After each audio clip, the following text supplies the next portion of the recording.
Hello, magandang hapon sa lahat. Good afternoon to everyone. Magandang hapon sa mga new subscribers natin. Salamat po sa pag-subscribe ninyo. And I hope you will continue patronizing this channel. But before anything else, gusto ko lang i-request sa inyo, doon sa mga hindi pa nakapag-subscribe, kindly subscribe. Then, press like and i-share naman itong video na to sa inyong mga kaibigan. Maraming salamat po. At very dito say good afternoon din, kahit na alam ko na marami sa inyo meron pang hang up, meron pang emotionally disturbed dahil nga sa what happened in the past days. But kailangan harapin natin kung anong katotohanan na nangyari sa atin, sa ating bayan. At ito dapat natin pag-isipan na mabuti at gumawa ng tamang hakbang para magkaroon ng kalutasan ng mga problema na hinaharap natin ngayong panahon na ito. This is a very critical moment in our history, and we should remember that this time na ang ating pinakamamahal na Pangulo, the greatest president, the greatest leader that we ever have in this country, ay I would not say na incarcerated na siya, but he is under custody of the ICC. Alam na natin lahat yan. Itong araw na to, unang araw niya doon sa Hague, The Hague. And we are very thankful na ang mga Filipino OFWs na nasa Europa and different countries in Europe have positively responded to the call of supporting PRRD in The Hague. At nandun sila sa labas ng mismong ICC para ipahayag ang kanilang suporta, totoong pagsuporta, pagmamahal kay Tatay Digong natin.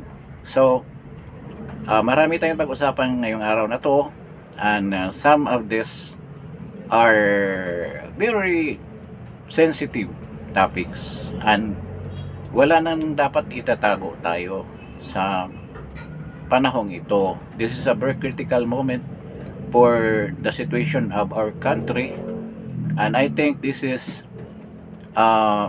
the turning point. This period is the turning point to a different page, to another page of our history. And ito will depend on the people how this will come up later on. If this become positive para sa kapakanan ng mamamayang Pilipino, or we will continue to suffer under this very oppressive and dictatorial regime. Nasa atin ang choice. But as I surmise with the happening na nangyari sa kapaligiran natin in other cities in the Philippines, and even in other countries in the world, I think the outcome will be a very positive one and a brighter situation for the country to come, for the Philippines to come. So, isa sa mga pag-usapan natin dito sa topic ko nga na si PBBM is an epitome of a traitor. Nasa apex na siya, sa pinakatuktok ng the word betrayal. Mas masahol pa siya. Sabagay, hindi naman natin maikumpara kay Jesus. Jesus is God. But nevertheless, we can make a comparison na parang ganyan ang ginawa niya doon kay PRRD. Why? So we should remember our history. Ano bang unang ginawa ni PRRD nung umupo siya? One of the actions na hindi takot si PRRD sa kanyang desisyon ay ang pagpalibing ng katawan ng past president na si Ferdinand Marcos Sr. And this was asked by the family halos ilang turn of the presidents na humahawak sa ating bansa ay nagkaroon sila ng hindi lang simple request, talagang iniiyakan nila yan para lang maipalibing ang kanilang ama, ang kanilang asawa diyan sa libingan ng mga bayani. At the one who made the decision to do that, yung ibang presidente, hindi nila kaya dahil natatakot sila sa backlash ng mga dilawan, mga anti-Marcos noon, na ngayon nasa kanila na rin. Si President Duterte lang ang the one who has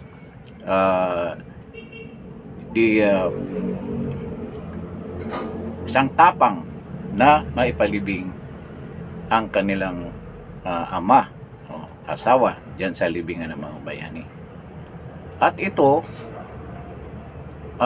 tinanaw din naman na utang na loob ni PBBM, kasi there was an interview with him with a certain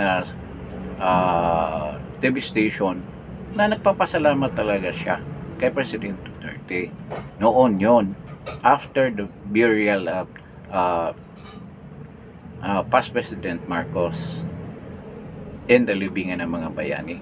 Pati si Amy Marcos nagsasabi na nagpasalamat sila, buong pamilya nila, sa ginawa ni President Duterte, and there has no president in the past that have done that, only President Duterte. So yan isa sa mga punto na dapat nilang ipagpasalamat sa mga Duterte, hindi lang kay President Duterte, doon sa pamilyang Duterte. Second, yung pagtakbo ni PBBM as pagbalik niya dyan sa maging presidente, ay utang na loob nila yan sa mga Duterte din, dahil tumakbo si Sara as Vice President ni PBBM in spite of the demand, mga request ng kanyang mga supporters na huwag na siyang tumakbo na Vice President, instead tumakbo na siyang presidente. Kahit na si President Duterte noon nagsasabi sa kanya, bakit tatakbo ka ng Vice President? You lead the service in all service. Ikaw ang nag-lead, tapos ngayon tatakbo ka ng Vice President. But si Vice President Sara talagang nag-decide na ang intention niya, ang kanyang binabalak ay magpa-re-elect as mayor sa Davao City. Dahil nakumbinsi ni manggagamit ni Amy, si VP Sara, tumakbo itong Vice President ni PBBM, dahil daw, sabi ni Amy, hindi sila mananalo kung hindi nila makuha ang Visayas at Mindanao. Ito nire-recall ko lang sa inyo para malaman natin kung saan nagsimula. So these are the things na dapat nilang ipagpasalamat. Hindi sila makabalik sa pwesto na yan na 35 years nilang inaasam-asam. Pero despite all of these good deeds na ginagawa ng mga Duterte, anong ginawa ngayon? Anong ginawa kay VP Sara? Sinampahan, plinanuhang tanggalin as Vice President. Then ngayon, si PRRD, ang pinakamamahal nating Pangulo, ay sinuplong, pinagkanulo ni PBBM doon sa dayuhang korte na ito ang ICC. So yun ang nangyari. If you can recall, anong sinabi niya doon sa kanyang press conference? Sinabi niya, but before saying that, gusto ko lang recall, baka makalimutan ko, doon sa last vlog ko pauwi pa lang si President Duterte. They're scheduled ng 10 AM, but actually doon sa vlog ko na yun, sinabi ko 4 to 5 AM. Kasi yun talaga ang nakaschedule sa kanya sa Cathay Pacific. But, dumating siya ng 10 AM. Nakapagtataka, bakit iniba niya yung schedule niya? So, i-discuss natin yan mamaya. Ngayon, yung nasa speaks after na naaresto si President Duterte, sinabi niya na sinunod lang niya ang request ng Interpol na i-arestuhin itong isang tao na to, at dahil sa utang na loob natin sa Interpol na mayroong red notice. Alam ba ni President Marcos kung anong sabihin ng red notice? Notice yan. Ibig sabihin, i-check mo lang kung nandyan yung tao na yan. O nandyan ba sa Pilipinas. Walang warrant of arrest niyan. So, yung drama ninyo doon sa with regards to the red notice of the Interpol is fictitious. Hindi totoo. Gawa-gawa lang nila yun para maging reasonable ang paghuli nila kay President Duterte. Alam na natin yan. Maraming na nakakaalam at maraming nagsasabi na ganyan ang nangyayari. Sa akin naman, mayroong senaryo na nangyayari na hindi alam ng karamihan ng mga tao. Marami akong tanong. Alam na natin, huli si President Duterte, nalala siya sa Hague. Alam na natin yan. Doon sa huli kong vlog, anong sinabi ko? Before na nakarating si President Duterte dito, sinabi ko kung hulihin nila yan, siguradong dadagsa ang mga tao dyan. Diba? Naging totoo. Pero sa katotohanan, meron akong source na nagsasabi na talagang merong planong hulihin si President Duterte. Sinabi ko nga doon sa vlog ko, nung nakaraan, meron akong nalalaman, pero ayaw ko i-divulge dahil this is a very sensitive information na hindi natin alam kung mangyayari ba talaga ito o hindi. But sinabi na sa akin na talagang aarestuhin si PRD. So, naglaro sa isip ko, paano nila arestuhin? Paano nila arestuhin? Anong paraan ang pag-aresto nila? Magpapa-aresto kaya si PRD? Yun ang sinabi ko doon, magpapa-aresto kaya? Diba? Kung maraming supporter, ma-aresto ba si President Duterte? Diba? So, merong senaryo akong sasabihin sa inyo that leads to the arrest of President Duterte. Ngayon, dumating siya ng 10 AM, supposed to be 4 PM. Bakit? Unang tanong, bakit iniba niya yung schedule niya?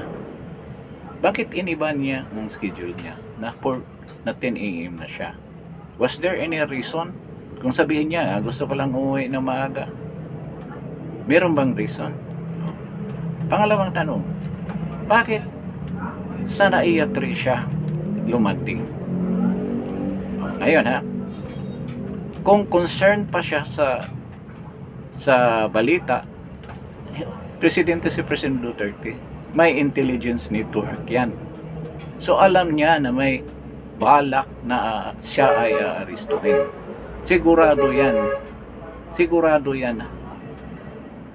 Meron nagwa-warning sa kanya. Ang dami niyang kaibigan dyan na mga retired generals, active generals hanggang ngayon na nagbibigay kasi ng information na ito ang mangyayari sa iyo kung uuwi ka. Pangalang tanong nga, bakit sa NAIA siya? Bakit umuwi siya nung una? Ba't umuwi siya ng kanya? Ba't pinalitan niya yung schedule niya? Ngayon, bakit sa NAIA 3? Pwede naman siya sa Davao International Airport, doon siya naglalanding kung talagang sabihin ng security. At that time, wala gaanong pulis doon sa Davao. Diba? Kung nasa Davao siya, hindi siya basta-basta maristo. Kahit naman sa NAIA, Kung talagang, ito nga kung gusto niyang maaresto, hindi. O, pangatlo, bakit nung naaresto nila siya, sinabi nila na wala siyang kasama? Napaka-imposible. Marami silang bumaba sa eroplano. Wala bang pumigil? Wala bang umaksyon na pipigilan? Yung nag-aresto, nag-iisa lang siya. Na sasabihin na aresto na kita. Kung talagang papalag siya, pwede siyang pumalag. Ibig sabihin, hahatakin siya ng mga pulis para mahuli. I don't think so na mangyayari yan. Bakit sila ni Bongo na kasama lumayo sa kanya? Sina A.S. Medialdia. Magkasama sila. Bakit hindi nila dinikitan doon? Paano nangyari? Diba si President Duterte may mga bodyguard? Bakit bigla na lang siyang nakuha ng mga pulis? At saka, yung nakapagtataka, bakit nga sa Naiya siya bumaba? Hindi sa Davao International Airport. Sigurado doon yung anak niya. Kung merong party na sasalubong doon. At magprotekta sa kanya, pwede kung ayaw niya magpa-aresto. Pangatlo, hindi niya alam na nandyan ang eroplano, sasakyan niya kung mahuhuli siya papuntang Hague. Hindi kaya niya alam na yan? Di ba? So yan ang mga tanong ko na mamaya isa-isa kong sagutin.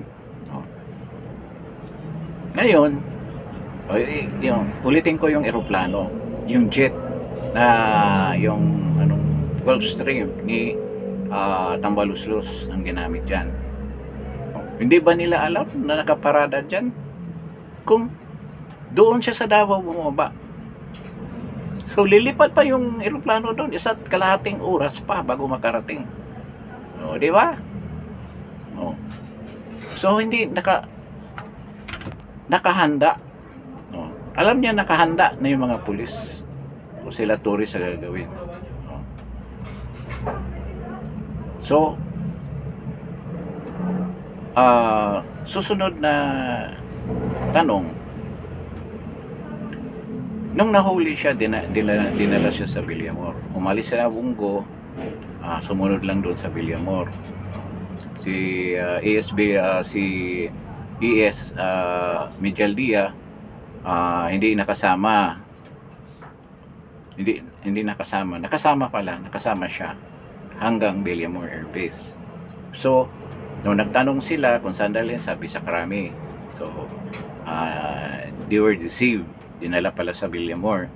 So nangyari ngayon sa Villamor na doon dumating si Nakiti, si Hanilit nandoon sa loob at pinapasok si Medialdia. Sila lahat, BP Sara, hindi pinapasok doon. So, ngayon magtataka ka, bakit ganyan na lang walang resistance, wala lahat. Totoong nagsasalita si President Duterte. Normal naman sa kanya yan. Sa sitwasyon na nandoon siya, nakikita mo, wala siyang taba, walang apprehension, puro pangaral ang ginawa niya doon kay Torre.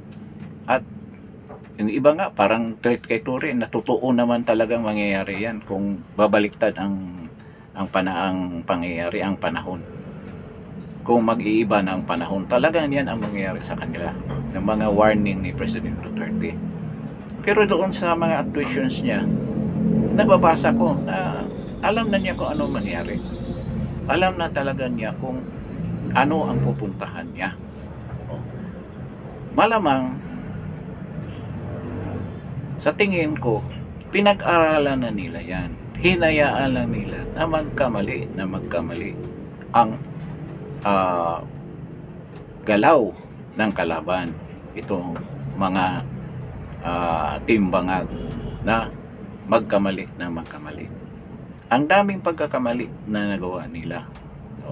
Kaya hindi lang pumapalag si President Duterte. Yung pa nga sinabi niya, hayaan kung nagkakamali yung kalaban nyo, hayaan mo silang magkamali, huwag mo silang sitahin. O, so na nangyayari. Balik naman tayo kay PBBM. Pinagyayabang niya na sinusunod lang daw niya ang Interpol dahil maraming may utang loob na tayo sa Interpol. At hindi naman siya nakipag-usap sa ICC, hindi daw siya nakipag-contact sa ICC. Ang Interpol daw. Sinong lukuhin niya? Anong lumabas ngayon? Ang lumabas ngayon, kayo ang nagbigay ng mga ebidensya doon sa sa ICC. At nung nahuli si President Duterte March 11, tsaka pa lang nilabas ang warrant of arrest. Yung pinakita ni digital form ng warrant of arrest, parang hindi yung totoo. Yung huling lumabas, yung kinonfirm ng Interpol, ang totoo. Doon sa unang ginawa nila na pag-aresto, violation na yun. Alam nila na nandoon sila Bilgra, nandoon si Torion. Kaya mo, basta sunod lang tayo, tapos hayaan na natin yung pagkakamali nila. So, ngayon, lumabas pala na dapat pala siya iharap. Tama yung sinabi ni Atty. Harry Roque na hindi mo basta-basta yan dalhin, diretso, ilipad sa papuntang Dahig dahil nandyan sa article ng Rome Statutes na ng ICC na kailangan iharap ng isang competent judicial authority. Yun ang sinasabi ni Sasrugan Rosaso at Article 59.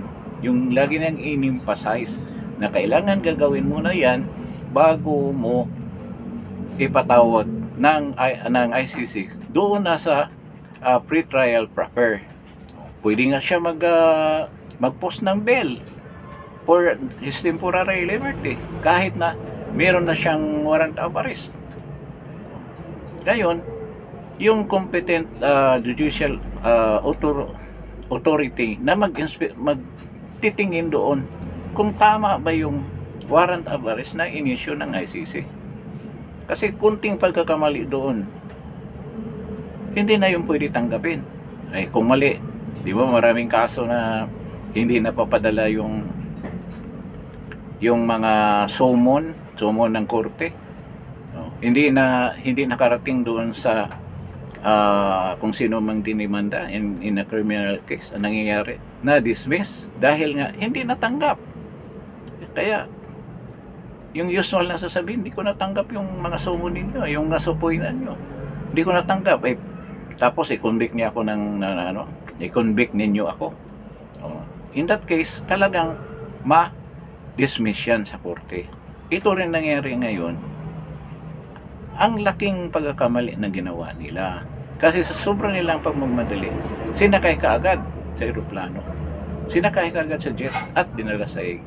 Doon pa lang, alam na nila President Duterte na ito, malaking kapalpakan ito. So ngayon malalaman natin dahil mayroong pre-trial hearing dyan sa Dahig, ano bang desisyon ng mga justices dyan na maglitis dyan dyan sa pre-trial hearing muna. So, meron akong nabasa din ng 2023 na dalawang judges dyan sa ICC nagbigay ng kanilang opinion na wala ng jurisdiction ng ICC. Kaya doon sa pre-trial counsel nila, dapat tanggalin na yung kaso na yan, i-dismiss na yung kaso na yan. Yung kaso ni with regards to sa demanda ni President Duterte. I don't know kung gaano ka-legitimate yun, pero nasa website ng ICC yun. I don't know kung yun pa rin ang desisyon ng dalawang judges na yun sa pagka-ngayon.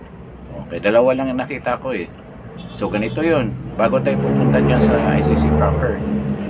Ngayon, ito nga, hindi kaya isa sa mga, tandaan natin si President Duterte is a brilliant strategist with regards to sa politika.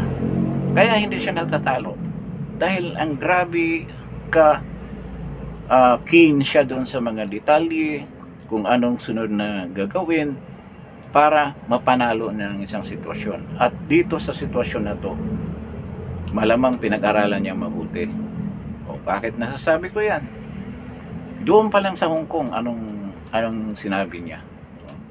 Maging bayani ako dahil binibiro nga nila na mag-donate lang kayo para gagawa ng monumento. Doon na meron na siyang paunang pahiwatig na may mangyayari. Nang sinabi, itabi niyo ako ni si Rizal. Si Rizal, libro sa akin. Iba ang dala-dala ko. Si Rizal daw, libro. So makikita mo na meron talaga siyang, meron ng naka-hatch na plano dito. At sa pangyayari, nabibilang ang daming pagkakamali ng kampo ni PBBM na ito ang mag-destroy sa kanila. Yun talaga nangyari. Kasi doon pa sa speech ni President Duterte, sinabi niya, wala na ako dyan. Na kay Inday Sara with regards to the future ng politika. Diyan pa lang, he is protecting his daughter. Pinoprotektahan niya si VP Sara. At talagang nagsawa na si Duterte sa mga ginawa niya. Bakit nga sabi ko nagsawa? Noong unang maisog rally pa lang, sinabi niya na si PBBM, mayroon bang ginawa ang mga tao? Nag-rebellion ba yung mga tao? Nag-aklas ba? Yung mga sundalo, yung mga military, yung EFP, may ginawa ba? Mga pulis, lalo na mga pulis, wala talagang gagawin yan. Napakabulok ng mga pulis natin. At saka ngayon, nabubulok na rin ng militar, sa totoo na lang. Ngayon, yun ang sabi niya. Walang action. Ang nagre-react lang yung mga DDS, mga supporter talaga na diehard ni President Duterte. At yung ibang mga supporters na hindi naman DDS, talaga alam nila. Nagre-react sila doon sa sinabi ni President Duterte na gumagamit ng bawal na gamot ang presidente natin ngayon, si PBBM. Pangalawa, yung warning niya regarding doon sa ito rin, sinabihan niya yung military na papayag ba kayo, susunod ba kayo sa commander-in-chief na ganyan, na alam niyo na gumagamit ng bawal na gamot. Susunod ba kayo? Walang reaction pa rin ang mga tao.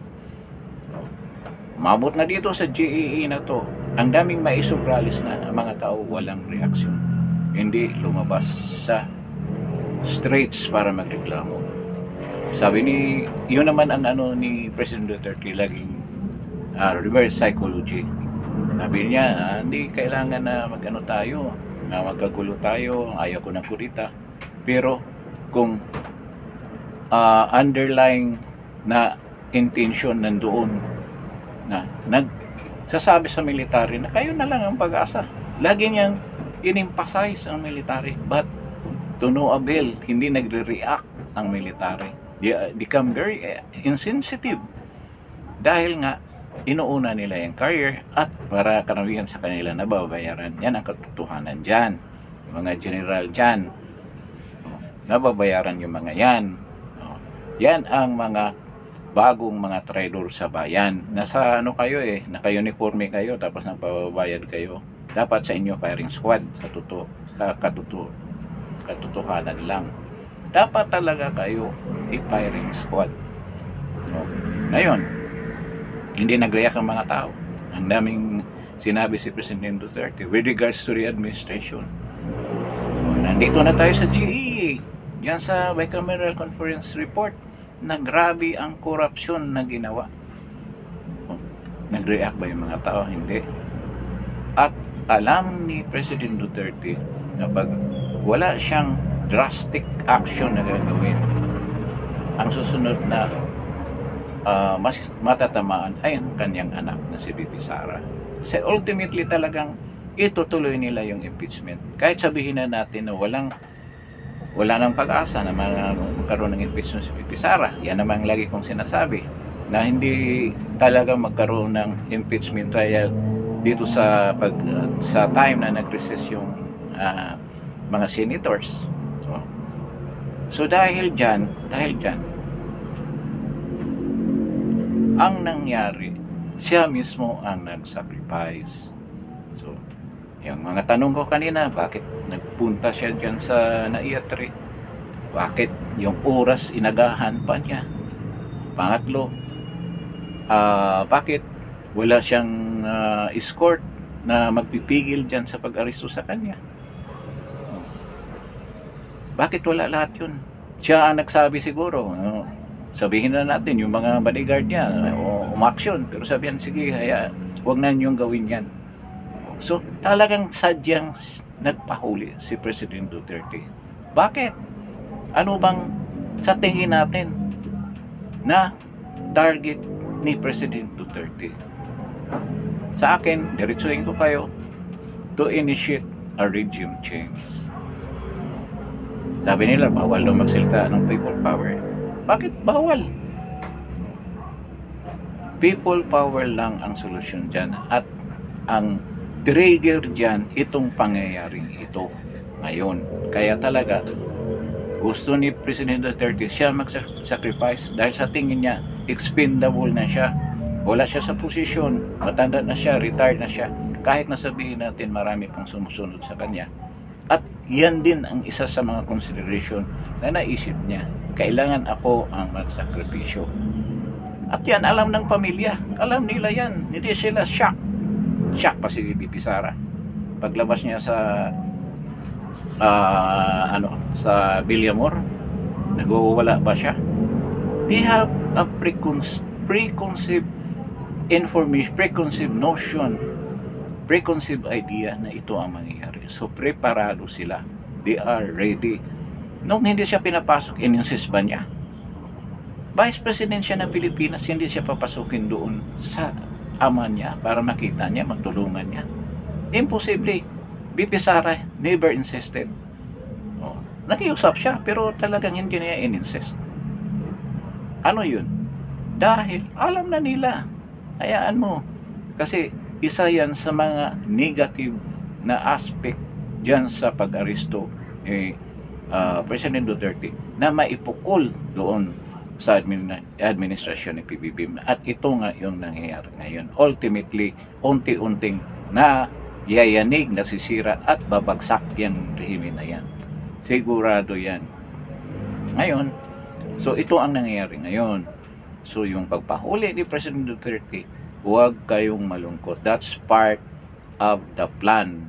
O kung ang kabila, may script sila, may plano sila, nadadali sila sa plano ni President Duterte. O bakit sila sabi ko nadadali? O nakita mo naman ang reaksyon ng Pilipinas, ang mamamayan ng Pilipinas, at hindi lang mamamayan ng Pilipinas, mamamayan ng ibang bansa, lahat nagre-react dito sa pag-aresto kay President Duterte. China, Russia, nagbibigay na sila ng mga statements. Even doon sa Europe, marami ang nagbigay ng kanilang suporta dyan kay President Duterte. At they were so surprised na mismong pamahalaan natin ang nagsusuplong, ang nagkanulo dyan sa sarili nating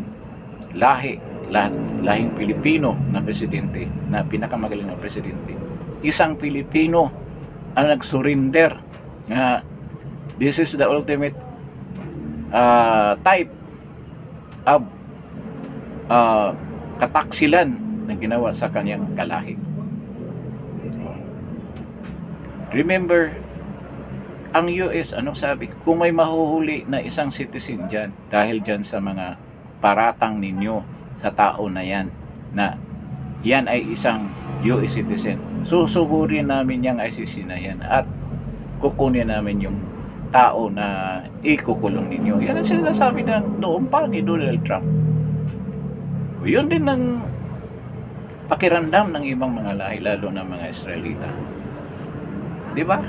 They are protecting their citizens. Ganyan sila ka protective sa kanilang mga citizens. But ito, presidente ng bansa, Pilipino, napakagaling na presidente, napakatapat na presidente, walang korupsyon, na gusto lang ayusin ang sitwasyon sa kanyang bansa na that have undergone a very serious threat of drugs na magiging narco state na ang bansa. He tried to save the country by fighting the drug lords, the drug merchants, mga drug peddlers. Yan ang hinuli niya. At yung mga lumaban, sinabihan niya mga pulisya, ang kanya mga police authorities, kung threaten ang buhay ninyo, ba't magpauna kayo? Is that a crime? Krimen ba yan? Na kung merong isang addict dyan na merong armas na gusto kang gurgurin din, hindi mo na siya unahan? Tanungin mo yung mga pulis kung ano nangyari. Meron namang korte na magpruba kung meron silang mga abuses. Bakit ayaw nyo isampa dito? Kaya yung kaso ni President Duterte, kung hindi lang magloko itong ICC, but I doubt kung meron silang gagawing magic diyan sa hearing, na under pressure sila ngayon dahil ang lahat ng mga non-ICC members ay nakatutok sa kanya, particularly ang US, China at saka ang Russia nakatutok sa kanila, at na-frozen na yung mga assets nila. Hindi na sila mabigyan ng visa papuntang US. Hindi lang sila, kanilang mga pamilya. Kailangan maingat sila sa desisyon nila na ito. May violation na Article 59, yung sinasabi ni Sasrugan Rosasot, at nakita ko rin, I made a research myself, nandoon yan sa article ng Rome Statute ng ICC na hindi talaga pwede dalhin mo kaagad ang isang akusado, isang suspect pa ito si President Duterte. Hindi pa siya nasampahan ng formal na kaso sa ICC. So, suspect pa lang siya na diretso mong dalhin dyan sa ICC for trial. Actually, wala pa namang trial na gagawin. May karoon pa ng preliminary investigation dyan sa pre-trial. Meron pang pre-trial counsel na mag-iimbestiga dyan. Kung may proof ba yan, may ebidensya ba talaga? At nakakasyak nga dahil ang ebidensya galing sa Quadcom ng gobyerno, o galing dyan sa mga hearings ng Quadcom na binigay mismo ni PBBM. Sobrang katraidoran ang ginawa. Instead of protecting the president who is a Filipino, siya pa mismo ang nagkanulo ng ating presidenteng magaling sa isang katwiran, sa isang solid na intention na magpatuloy ang kanilang paghari-harian dito sa bansa na to, at wala nang ibang papalit sa kanila in power kung hindi ang mga Marcos lang at ang kanilang mga minions. So yun ang ginawa nila, ang ginawa ni Bongbong Bangag Marcos. So kitang-kita natin, at ito naman ang pangyayari na to, talagang hook, line, and sinker, talagang linunok ng administrasyon na to, at siguradong huling-huli kayo ngayon. Hook, line, and sinker, talagang linunok nila, parang isdang malaking bunganga na hindi alam na yan ang katapusan niya. So with the way things are going, lahat ng mga tao na supporters ni President Duterte all over the world are sympathizing with the plight of President Duterte. Itong mga accusations na binigay ng mga komunista, mga loyalista, mga dilawan, at itong administrasyon ni PBBM magkaroon ng malaking kaguluhan dahil lalabas ang mga tao, at this will be the start of a people power revolution.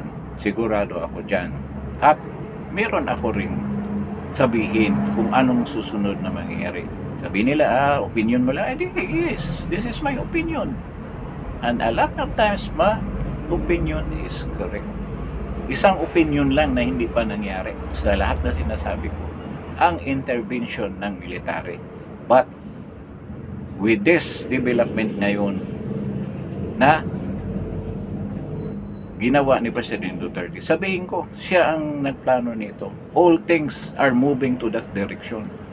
Sa plano niya, na the only thing na, kasi ang dami niyang sinabi, di ba sinabi ko, bangag si ano, wala nangyari.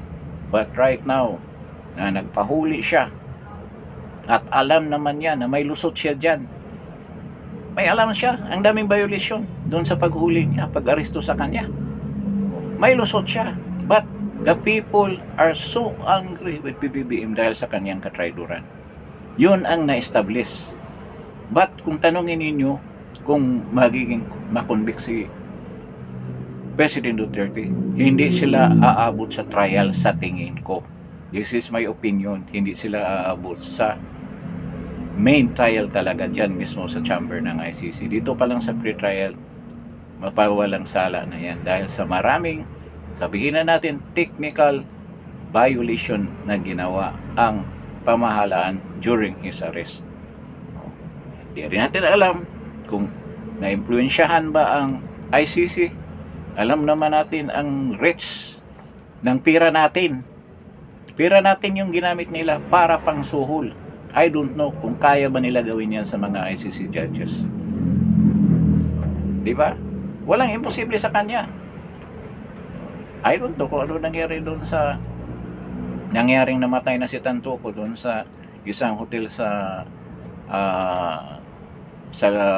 Beverly Hills sa Los Angeles.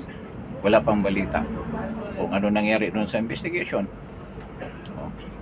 Ang balita na ano sila na nagkaroon ng drug test. I don't know kung anong resulta, hindi ko nasundan yan. But going back to the situation ngayon, talagang sumunod sila sa, I would say na pain ni President Duterte yun, yung ginawa ninyo. Tingnan mo ngayon ano nangyari. Yung anti-Duterte campaign nila, internationally, linabas ng ibang media, puro yung paninira, yung pinapakita doon ng mga biktima daw ng gagawin ni Duterte. Uy, madam, kayong mga nagsasalita dyan, mga asawa nyo, mga adik, nagtutulak ng droga, kaya nung inatake ang bahay ninyo, lumalaban ang asawa nyo, kaya nagkaputukan, nadadali yung mga anak ninyo, yung iba namatay. Yun ang katotohanan dyan. Pati yung mga ano na yan, sabihin na nila collateral damage, pero alam ng mga asawa nila, mga buhay na asawa, na talagang tulak yung asawa nila, na salot sa lipunan nila dyan sa community nila. Alam ng mga asawa nila yan. So ito, ako sa side ko, alam ko na this is plan. Hindi si Duterte ganyan ka, ayaw ko naman sabihin tanga, hindi naman talaga mangyari yan. Sila ang tanga dahil pinatulan nila, not knowing that this is the start of their downfall. Yun ang ibig ko sabihin. So ulitin ko, ito para tuluyan ng bumagsak ang rehime na to. Maniwala kayo, nakita naman ninyo by the 30 ngayon, bukas starting tomorrow dito sa Metro Manila magkaroon ng rally. Meron na mga package rally, o ilang mga lugar sa nakita ko gabi doon sa Rotunda, Welcome Rotunda ng Quezon City. Meron ng konting grupo doon. Meron sa EDSA, sa Batasan meron. Ang dami mga packet rallies, at kung magsama-sama ito sa isang major rally, yari na. At sa tingin ko, ang direksyon nito is going towards Malacanang. Hindi na yung dyan lang sa Liwasang Bonifacio or Quirino Cranston. Didiretso na ito sa Malacanang, sa sobrang galit ng mga tao. At alam ninyo yan na ang mga tao sobrang pagmamahal kay President Duterte. Yun ang nakalimutan ni PBBM. o binaliwala nila. They're trying to believe to themselves na wala na si President Duterte. Mahina na yan. At nakikita ninyo sa initial reaction pa lang, grabe na ang suporta ng mga tao kay President Duterte at nakatakot yan. Lalo na kung mayroong mangyayaring hindi maganda kay President Duterte. Ano na mangyayari? At siguro itong panahon na to, dito na some sector dyan sa nakorap na AFP natin will actively plan something sa tingin ko. Kasi sila lang ang wala sa component na yan. Grabe na ang operasyon na nangyari kay President Duterte, hindi pa rin sila nag-react. Sabi pa nga iba, kung talagang seryoso sila nung paglipad ng jet, dapat hinarangan ng mga talagang gustong yung kakampi ni President Duterte. Kung sabihin ko sa inyo, kung meron nagsabi sa kanya na mga grupo na yan galing sa military, Mr. President, kung mangyari yan, harangan namin yung jet na yan at kunin ka namin. Sigurado ako meron ganyan. O kung sabihin kung ang sagot ni President Duterte, ito ha, ano lang ito ha, spekulasyon lang. Yan sabi ko, spekulasyon ka na naman. Hindi natin alam kung yan ang nangyari, di ba? Huwag niyong gawin yan. Yung sabi ni President Duterte, huwag niyong gawin yan. Hayaan mo sila na magkamali. Huwag na muna kayong ma-involve. This is not the right time, di ba? So, kung lalabas ang maraming tao at may kaguluhan, sigurado yan. Kung magkagulo, kung sila mag-start ng kaguluhan, kasi nandyan si Enrile, the architect of the first martial law. Pwede niyang gagawin, guguluhin din ulit ito at magdeklara ng martial law. At diyan na lalabas ang mga renegade na military na lalaban sa gobyernong ito. Naalala mo yung mga sinabi ni President Duterte na PBB is leaning towards dictatorship. Parang dictatorial tendencies si PBBM. Dininay nga ng mga spokesman niya. Si Claire Castro, hindi naman, hindi ganyan, di ba? Ngayon, sinabi pa ni President Duterte, this is the speech sa indignation rally sa Cebu. Sinabi pa niya na maka-experience kayo ng kaguluhan. Anong ibig sabihin? Nag-expect si President Duterte na itong pangyayari ngayon will lead to that. Siyempre, kung magkagulo na, marami ng rally. Yan naman gusto nila na makapag-declare sila ng martial law. Remember, hawak nilang Senado, hawak nilang Kongreso. Kung dadaan yan doon sa legislative approval or inquiry, sigurado ma-approve yan. Baka sabihin pa, kahit kailan mo i-lift, Mr. President, walang problema. O sabihin ni Chua o ni Tambaloslos. Di ba? So, ganyan ang mangyayari. At talagang mahihirapan ang mga tao. At dyan aalma ang mga tao. At dyan na magsisimula. Talagang ang mga tao magiging agresibo at tuloy-tuloy na people power revolution. So, yun ang mangyayari dyan. It is very clear na ganyan ang direksyon. Yung sabi ninyo, kakakal lang naman yan, opinion lang yan. Hindi ba itong paghuli ni sino makaisip? Something has to be done na to trigger for a regime change, and this is it. Ang kulang na lang dito ang people power revolution na i-initiate ng mga tao, mamamayan na sawang-sawa na sa gobyernong ito, at with the participation of the military, game over na yan para kay PBBM. Baka di natin malaman si Tambaloslos kung saan sila pupunta. Dahil kung si Inday ang maging presidente, alam na natin that justice will be done. Hindi katulad ng ginawa nila ngayon. Nang hustisya, lalabas yan pag si Inday maging vice president. At siguradong may kulong yan dito sa mga taong ito. So, ngayon, huwag kayong mabahala. If you are a keen observer of the situation right now that is happening, with regards to President Duterte. Hindi yan negative lahat sa tingin ninyo. That is a positive development. With the people awaken, maraming tulog na Pilipino eh. Kahit anong sinabi ni President Duterte noong election pa lang. Pero napaka ano nga noon dahil nga si BP Inday pumayag na maging Vice President ni PBBM. Kaya yun din ang sinandalan na reason na katwiran ng iba na nabudol noon. So ngayon, ito na nga, nandito tayo sa sitwasyon na to. This is something ongoing pa, something developing, and I hope and we hope and we pray na this will be developed into a positive result na magiging mabuti para sa kapakanan ng mamayang Pilipino. And I think I'm very positive on that na yan ang mangyari. Dadaan man tayo sa isang chaotic situation, but ultimately mananalo ang Filipino people.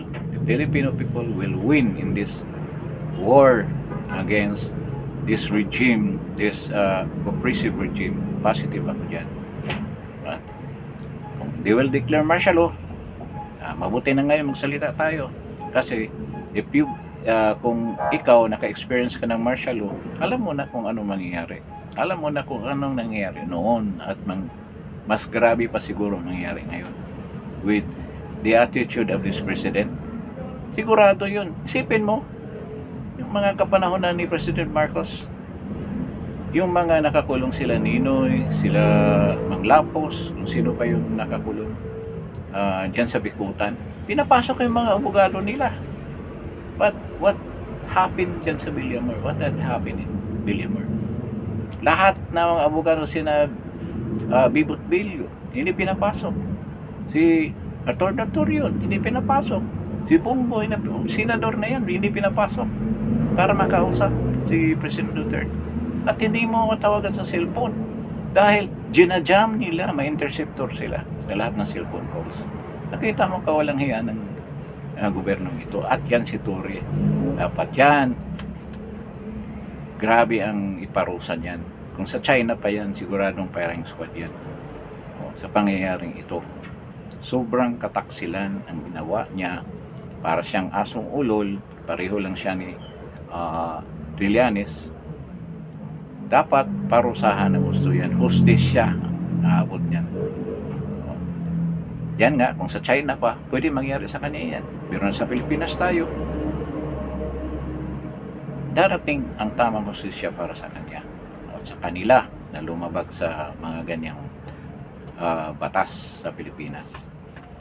So, ito, patuloy tayo magmasid at mag-obserba dito sa mga pangyayaring nagaganap ngayon dito sa bansa natin at sa labas ng bansa. At nakita ko sa broadcast ng DW ng this is a German station, TV station na dumami ng dumami, pero gabi na ngayon doon probably bukas pag sapit ng umaga lalong dadami ang mga magrarally dyan sa harap ng ICC. Sigurado ako dyan.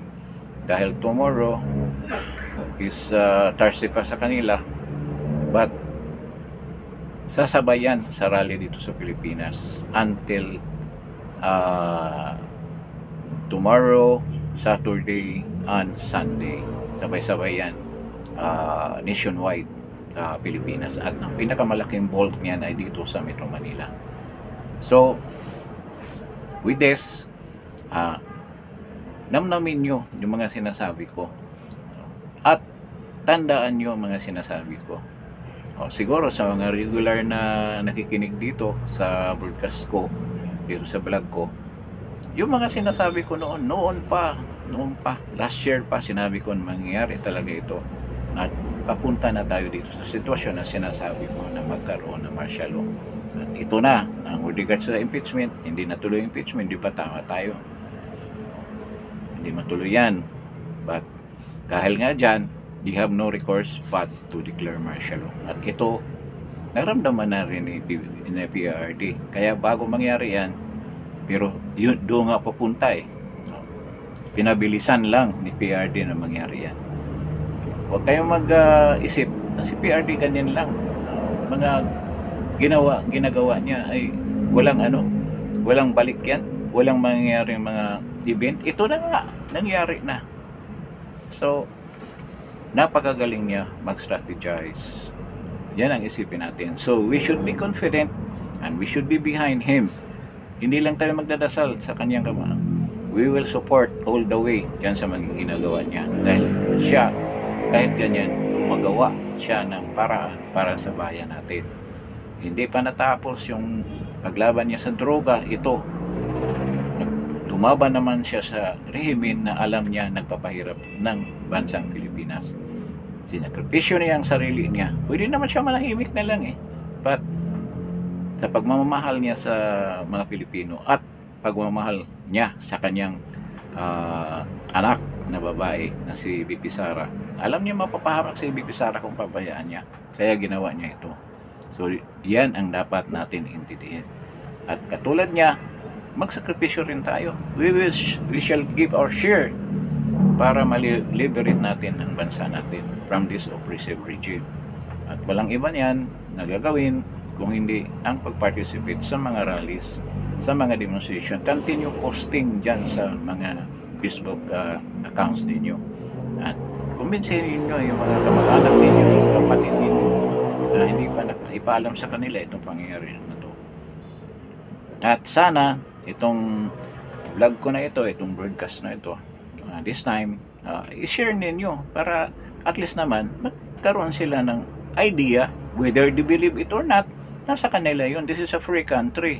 Tayo lahat ay may sariling decision. Mayroon tayong freedom of choice kung anong gusto natin gagawin. But I hope na tama ang gagawin mong decision. At ito, we are helping you to make the right decision. By listening to this vlog, I hope na makumbinsi kayo na kailangan tayong magiging active dito sa sitwasyon na to. So, doon sa mga hindi pa nakasubscribe, kindly subscribe, paki-subscribe naman, and please like. Press ng like, then share it to your friends, paki-share ng video na to. So with this, hanggang dito na lang tayo sa sunod nating pagkikita, sa sunod nating broadcast. Kung wala pang martial law, hindi pa mangyari yan ngayon, medyo matagal-tagal pa. Sunod kong broadcast, makikita-kita tayo ulit. Salamat sa pagdalo ninyo dito sa vlog na ito, at I hope you will continue patronizing and supporting and following Justin Talk News PH. Maraming salamat sa inyo at good afternoon sa inyong lahat. Thank you po.